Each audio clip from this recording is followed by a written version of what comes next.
Would you say you two are in a good place right now, or able to maintain a friendship? Or Oh yeah, we're still in the same house and we're maintaining a friendship. And I'm trying to get my wife back.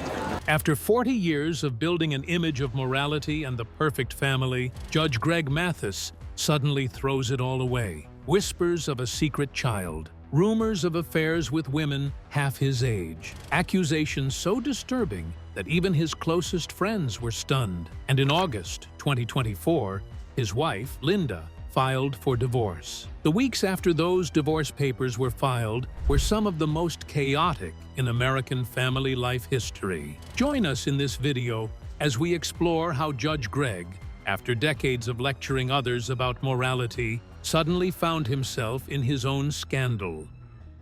Judge Greg's early life. Greg Mathis was born on April 5, 1960, in Herman Gardens, a massive public housing project in Detroit. Built in 1942, the complex once stood as a hopeful solution for wartime workers in need of affordable homes. It stretched across 160 acres and housed thousands of families. But by the time Greg was old enough to remember, that promise had faded. The paint was peeling. The buildings felt unsafe, and his mother was holding everything together on her own, raising 4 boys after their father walked away. She worked endlessly, but no matter how hard she tried, the money never kept up with the bills. Around them, the neighborhood continued to crumble. By the late 1960s, Herman Gardens no longer felt like a stepping stone. It felt like a trap. Substances took over. Fear followed close behind. When Greg was about 12 years old, one night changed everything. A man high on substance forced his way into their apartment and tried to attack his mother. In a matter of moments, the boys watched their sense of safety collapse. They fled that home with whatever they could carry, only to land in housing that was even more dangerous. Gunshots and police sirens became the soundtrack of daily life. Still, his mother kept going, working 2 jobs, sometimes more, doing whatever it took to keep her family alive. But hunger still stalked their nights, and many days felt like the boys were growing up in the middle of a war, one no one outside the neighborhood wanted to see. The fear, the shame, the helpless anger, all of it sank deep into Greg and quietly began shaping the man he would become. Even before he had the words to understand it, his childhood unfolded alongside the return of Vietnam veterans to Detroit. Many came home carrying trauma and addiction. That addiction poured straight into the housing projects. Within just a couple of years of Greg's birth, Herman Gardens began to collapse into one of the city's most dangerous pockets. By the early 1970s, dealers, many of them former soldiers, ran the streets, selling substance openly. Schools turned into pressure cookers. Kids snuck in guns. Gangs carved up playgrounds like territory on a map. Greg didn't stay on the sidelines. Around age 10, he slipped into petty crime with other boys from the projects. They stole groceries, broke into buildings, took whatever they could carry. At first, it was survival. Before long, it became a habit. Violence was everywhere. When Greg was 13, he was shot during a robbery. For most kids, that would have been a wake-up call. In his world, it felt like confirmation, proof that he truly belonged to the streets. He saw it as earning his stripes. By 15, arrests stacked up, purse snatching and breaking. Trouble became a cycle, almost routine. School couldn't compete with that kind of chaos. He started at Herman Gardens Elementary, trying to concentrate while fights broke out and shouting echoed through the halls. Eventually, he was sent to Peterson's Seventh-day Adventist School, an attempt to pull him away from the worst of the chaos. But the streets had a stronger grip. The projects were still home. By the time he reached Wayne Memorial High School, the constant arrests and pressure had worn him down. At just 15, he dropped out. Not long after, he found himself locked up in juvenile detention. Then, in 1977, while he was still on probation, something shifted. Greg earned his GED through Operation Push, a program designed for young people like him, the ones most people had already given up on. That opportunity didn't come easily. What did it cost? How was Greg going to turn his life around from here? Keep watching to find out how Greg changed his life. For years, his mother had refused to visit him when he was locked up as a juvenile. Now, she came. She walked into the visiting room, looked at her son through the glass, and told him the truth. She said he had embarrassed her in the neighborhood, in the schools, and in the church. She told him people whispered about him, that his name carried shame every time it was mentioned. Then she told him something far worse. She had colon cancer, and she didn't have much time left. Greg would later call that moment the catalyst. The realization that his mother might die while he was still the same boy, still locked up, hit him harder than any bullet ever had. The fear of losing his mother, mixed with her disappointment and pain, cut straight through the tough image Greg had built on the streets. After that visit, the judge offered him a choice that could bend his life in an entirely different direction. If Greg wanted out early, if he wanted to avoid serving all 9 months and facing even more adult time down the road, he had to earn his GED and agree to probation. No school, no freedom. Greg accepted. Because of that decision, he was released after about 3 months instead of serving the full sentence. Once back outside, he moved immediately into a program like Operation Push, finishing his GED while still on probation. When he passed, he didn't stop. About 6 months later, at 18, Greg enrolled at Eastern Michigan University. The same kid who had once sold substance and stolen guns was now sitting in college classrooms studying public administration and activism. His path was shifting from gang soldier to someone who might one day stand in a courtroom for a very different reason. That transformation is what people point to now when they call him a symbol of redemption. In the early 1980s, he kept climbing. While many still saw him only as a former troublemaker, Greg was grinding quietly. From 1983 to 1987, he attended the University of Detroit Mercy School of Law at night. During the day, he worked. At night, he studied. On May 17, 1987, he earned his Juris Doctor degree. But the past didn't let go so easily. When Greg applied for his law license in Michigan, the bar denied him. Not once, but 3 times between 1987 and 1988. On paper, the odds looked brutal. At the time, the overall bar passage rate sat at around 72%, and Greg's history was still staring him in the face. For people with felony records, the odds were far worse, hovering around just 5%. Greg's history didn't help. His record included 12 arrests tied to gang violence and substances. Under Rule 7 ethics standards, that past made him look like a risk the system didn't want to take. The rejection letters came anyway. One dated March 5th, 1987. Another on June 12th, 1987. Each one delivered the same message. His past carried more weight than his efforts to change. After all the work, all the studying, he was still the kid the system remembered, not the man he was trying to become. He could have walked away. Instead, he turned the pain into fuel. On September 15, 1988, Greg took his fight straight to the Michigan Supreme Court. He didn't come empty-handed. He brought a petition he had written himself, backed by 5,000 signatures from people who believed in his transformation. He also submitted affidavits from 200 young people he had mentored, along with support from respected public figures like Clyde Cleveland. He wanted the justices to see the full picture, not just the boy with the gun, but the man who returned to his community and tried to repair what he once helped break. Was this a good move? How was he going to make good of this new opportunity? Keep watching to find out. Second chances, winning chances.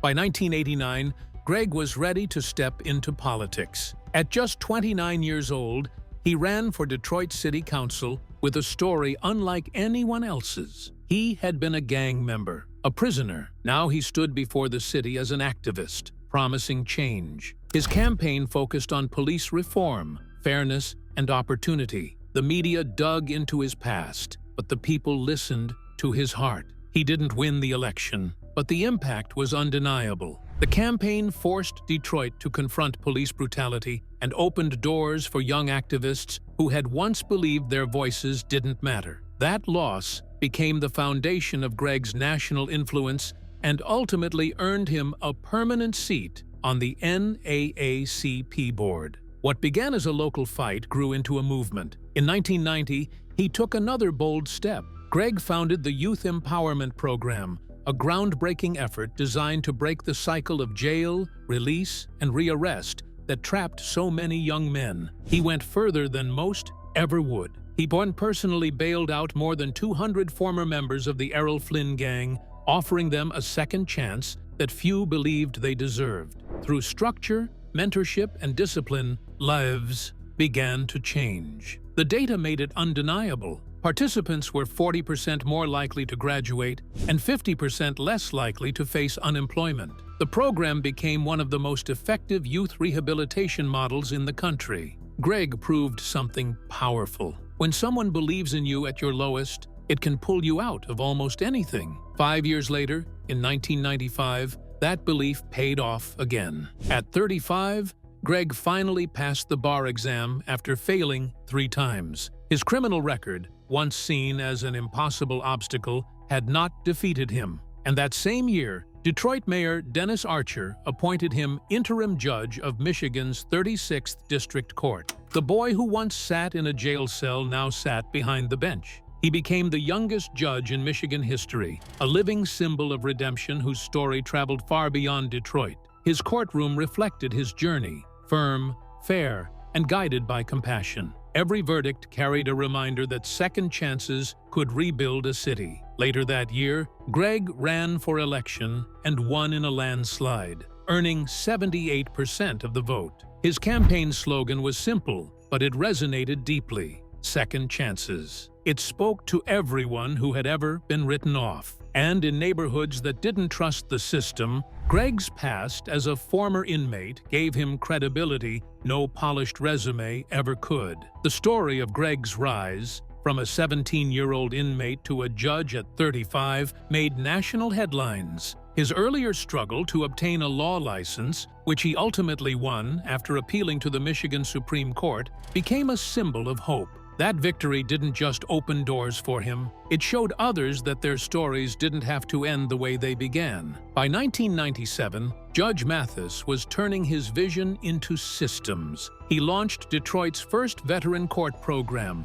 designed to keep nonviolent offenders out of prison. Instead of punishment, he offered purpose. Over 1,200 people were diverted from incarceration, replaced with training, mentorship, and job opportunities. And what did these reforms help achieve? Let's see.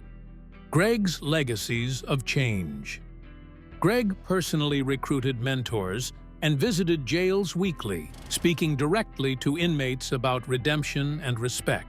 His approach shocked the establishment, but it worked better than anyone had imagined. Participants received counseling, job placement, and guidance, and most never reoffended. It was proof that empathy could achieve what punishment never could. Between 1997 and 1999, his courtroom gained attention for another reason. He began dismissing nearly 40% of minor illegal substance cases, replacing jail time with community service. He believed the streets didn't need more broken lives. They needed transformation. Within 2 years, recidivism in his district dropped by 65%. Young offenders were assigned to clean neighborhoods, mentor children, or help at community centers. Each project turned punishment into pride. People began to see that his brand of justice wasn't soft. It was effective. Detroit's jails emptied, while its communities began to rebuild themselves. And Greg kept showing up. Week after week, he visited jails across the city, speaking face-to-face with inmates who had lost hope. He created peer programs, prisoner education initiatives, and empowerment projects that eventually expanded nationwide. He shared his story openly, showing that he had once been in their place and proving that transformation was possible for anyone willing to try. Hundreds of inmates went through Greg's mentorship network, many later becoming mentors themselves. It was change multiplied, one life at a time. His connection to the Black community deepened as people saw him not as someone who judged, but as someone who understood. In 1998, his re-election confirmed just how deeply people trusted him. He won 85% of the vote, a record margin for his court. His fairness, particularly in gun possession cases, earned respect from both the police and the public. Every year, he handled over 500 gun cases, focusing on rehabilitation for first-time offenders instead of harsh punishment. His story, shared openly, reminded everyone that he had once stood on the other side of the law. His honesty and consistency made him one of Detroit's most beloved figures. Then came the moment that would change his life forever. On September 13, 1999, Judge Mathis premiered on television from Chicago's NBC Tower in a show produced by Warner Brothers. His mix of tough love, humor, and authenticity made the show unlike anything else on TV. Audiences across America saw a judge who spoke their language, who understood their struggles, and who could turn courtroom moments into life lessons. Within a few years, the show aired in all 50 states and Canada, 5 days a week. By 2023, it had produced over 3,900 episodes. Behind every laugh, every lecture, was a man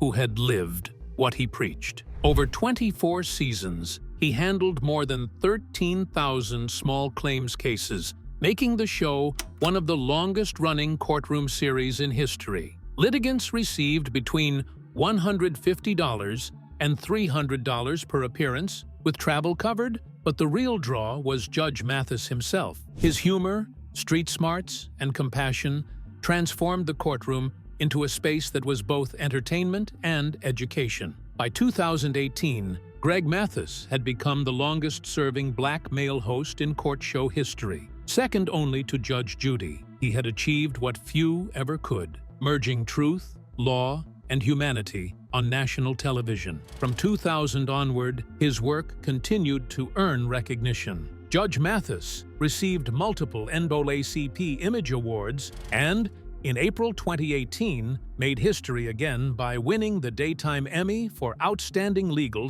Courtroom Program, the first time a black jurist had ever received that honor. During his 20th season, he accepted the award with gratitude, praising his diverse team and calling for greater inclusion in television. But his awards weren't just about fame, they were about impact. They reminded millions of viewers that second chances weren't a fantasy, they were real. Filmed before live audiences, his show became known for its raw energy and emotional moments. He fined deadbeat dads, scolded lazy defendants, and transformed small claims into lessons about life and responsibility. His sharp wit and emotional honesty filled the room, creating moments that often went viral. People didn't just watch him, they felt him. Every episode carried the same message that guided his life. No matter where you start, redemption is possible. Away from impact and the celebrated judge life, what was Judge Greg's personal life like?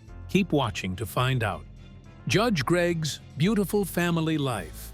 Judge Greg's personal life was full. He met Linda Ree at Eastern Michigan University, and just months after losing his mother, they married on June 1st, 1985. Together, they built a family that would soon become one of television's most recognizable. Their 4 children, Jade, born May 1985, Kamara, October 1987, Greg Jr., January 1989, and Amir, July 1990, grew up in Detroit, surrounded by both discipline and love. Linda managed the home and finances, while Greg worked tirelessly to climb the legal ladder, balancing family life with the demands of a career that was about to reach national fame. In 1995, at just 35, Greg Mathis became Michigan's youngest elected judge. His success wasn't just professional, it was built on family strength, sacrifice, and faith. Those bonds followed them decades later into Hollywood. In May 2022, Greg received a star on the Walk of Fame, a powerful symbol of resilience that transformed a boy from Detroit into a national icon. The family faced its most public test shortly after, in June 2022, when Greg Jr. came out as gay during the premiere of Mathis Family Matters. The revelation aired live on national television, catching even his father off guard. For years, Greg Jr. had carried his truth quietly, fearing judgment and worrying about how it might affect his father's reputation. That night changed everything. Greg admitted he was hurt that his son had felt unsafe sharing such an important part of himself. But within moments, he stood firmly beside him. The cameras captured the love, the tears, and the unspoken promise no one would ever harm his son without facing him first. The episode drew massive attention, boosting ratings by nearly 30% and turning their personal moment into a nationwide conversation about acceptance in Black families. Mathis Family Matters, which aired in June 2022, had already opened the door to their private lives. It showed therapy sessions, real estate disputes, sibling tension, and moments of laughter that reminded viewers of their humanity. The openness paid off. By 2023, the Mathis brand had grown into a $20 million empire through endorsements, real estate ventures, and strategic partnerships. Greg Jr., a University of Michigan graduate with a degree in political science, leveraged his experience in Washington, D.C. politics to help expand their ventures. Linda managed the finances, handling contracts and assets, while Greg filmed up to 260 courtroom episodes a year. Viewers weren't just drawn to the glitz, they were drawn to the honesty, the way the Mathis family let the world see both their cracks and their strength. Behind every success, though, Linda remained the steady force. She had built her own foundation long before television fame, opening 5 preschools that served thousands of children. Her quiet business mind shaped the family's wealth and helped secure Greg's $20 million net worth. She organized appearances, negotiated deals, and kept peace when fame began to pull at them. She wasn't just his wife, she was his balance, the one who turned chaos into order. On October 21, 2024, Greg stood on a beach in Cabo San Lucas, officiating his son Greg Jr.'s wedding to Elliot Cooper. The ocean wind carried the sound of laughter as both fathers, Judge Mathis and Sergeant Calvin Cooper, led the ceremony. Greg Jr. and Elliot had met in 2016, and Cabo was their special place, the site of their first romantic trip. The wedding felt like a full-circle moment. For years, the family had battled judgment and misunderstanding, and now, here was Greg blessing his son's union in front of everyone. Friends called it healing. The couple promised a larger ceremony in Los Angeles and spoke openly about starting a family. It was a moment of pure peace for the Mathis household, but a storm was brewing, one big enough to shatter this happiness. What storm was that? How did it rip Greg's happy life apart? Keep watching to find out. The scandals that tore Judge Greg apart. On August 23, 2019, Greg faced public controversy when a valet accused him of spitting on him outside Flood's Bar and Grill in Detroit. The trouble started over missing Rolls-Royce keys and quickly became national headlines. Greg admitted to yelling but denied spitting. Police searched for evidence, but the accuser vanished, and the case was dropped. Years later, in July 2023, another storm hit. A city worker, Ricardo Aosta, claimed Greg had threatened him with a gun after his truck blocked the judge's driveway. According to Aosta, Mathis ran into his home, returned with a firearm, and shouted, "I'll bust a cap." The LAPD found no solid evidence and no charges were filed, but the headlines lingered. Greg's lawyer called the claims false, framing them as yet another attempt to tarnish his reputation. Then came 2024, the year of feuds and rumors. Greg clashed publicly with rapper 50 Cent over a film project, The First Lady of BMF, the Tonsa Welch story. As executive producer, Greg called out 50 Cent in an Instagram video, urging him to support the project rather than criticize it. "You, my guy," Greg said, "let Tonsa eat." The internet exploded.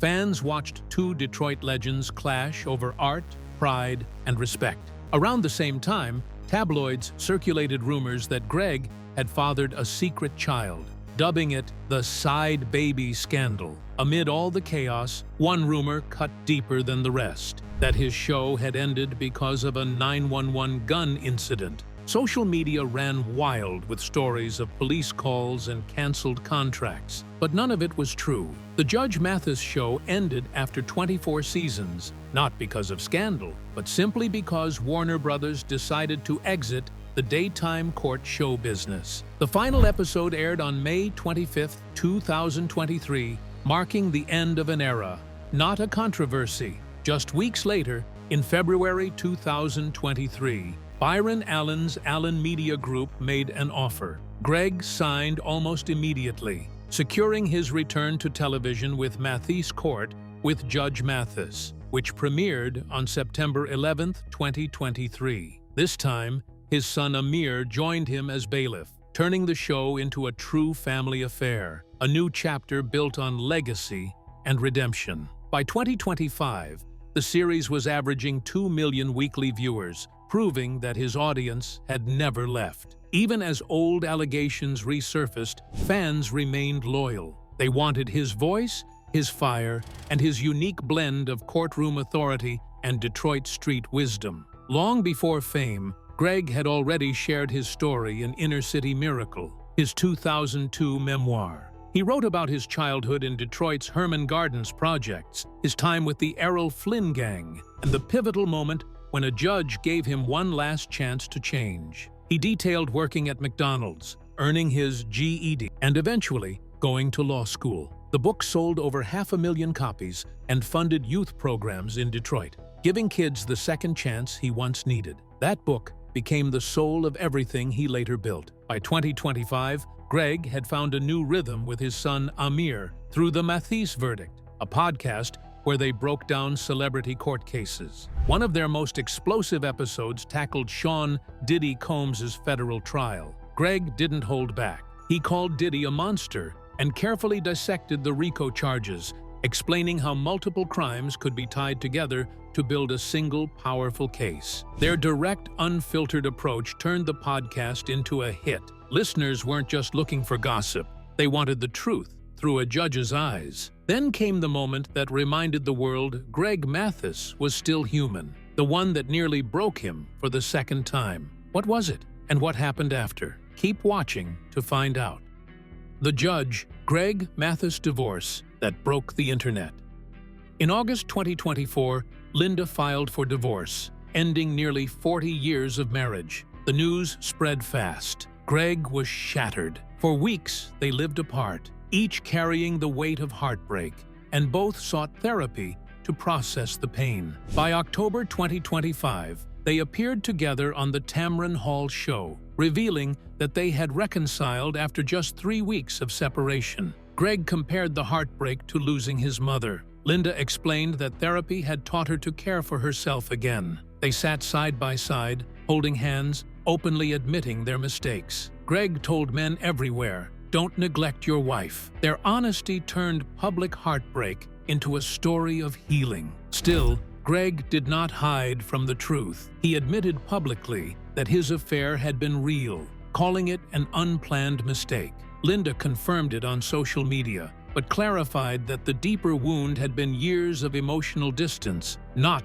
betrayal. The scandal was loud, but their reconciliation was louder. Together, they returned to faith, joined church mentorship programs, and launched a ministry to guide young men raised by single mothers. By December 2025, they stood united once more, wiser, scarred, but stronger. Greg promised no more scandals, using his story as a reminder to others that redemption is always possible. Television judge Greg Mathis and his wife Linda say that doing a lot of work after their breakup in August 2024 is what ultimately brought them back together. After just 3 weeks apart, the couple found their way back to each other. "We've really enjoyed the work we've been doing, day by day," Linda, 62, shared in an upcoming interview with the Tamron Hall show, airing October 8th, according to People. "It's been a steady process, and honestly, every day has felt wonderful." Linda, who filed for divorce after 39 years of marriage, explained that her decision wasn't about anger or blame. It was about self-care. "I always supported him," she said, "but at that point, I felt like I needed to take care of myself. That's what I was trying to do." For Greg, the separation was devastating. The pain of losing his wife, the mother of his 4 children, Jade, Camara, Greg Jr., and Amir, felt as deep as losing his own mother. "These were the worst days of my life," he told TMZ on August 30th. "If anything, let me be a warning to other men. Don't neglect your wife. That's how this happens." He went on to admit that neglect can naturally lead to doubt and suspicion. "When you're gone as much as I am, she has every right to question things," he said. "You're traveling for work, serving communities, attending events, going to games, often without your wife. Anyone in her position would wonder." Despite the strain, Greg made it clear that his priority was repairing his marriage. "We're still living in the same house